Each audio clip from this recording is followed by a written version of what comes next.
పొట్టొన్నెత్తి పొడుగొడు కొడితే పొడుగొన్నెత్తి పోషవ్వ కొట్టిందట. కేసీఆర్ సార్ పవర్లు ఉన్నప్పుడు ఈ డైలాగ్ బాగా ఇడుస్తుండే.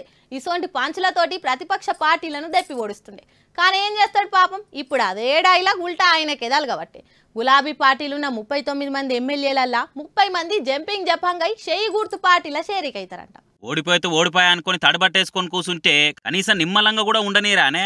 పాపం బీఆర్ఎస్ 10 ఏళ్ల అధికారం తర్వాత ప్రతిపక్షంలో కూర్చొని పరిశాన్ చేస్తున్నది. ఇప్పటికే అపోజిషన్ లో కూర్చొని ఆగమాగం అవుతుంటే మీదికెళ్ళి ఎమ్మెల్యేలకు కావాలి కాసే డ్యూటీ పడుతుందట.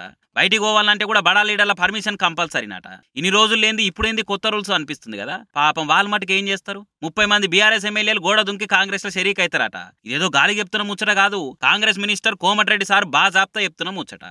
మా ప్రభుత్వాన్ని ఎప్పుడు పడిపోదు. ఈ 39 మందిలో పార్లమెంట్ ఎలక్షన్ తర్వాత 10 మంది ఎమ్మెల్యేలు కూడా మిగిలారు. 30 మంది ఎమ్మెల్యేలు. ఎందుకంటే మీకు ఒక పార్లమెంట్ సీట్ కూడా వచ్చేది కష్టం.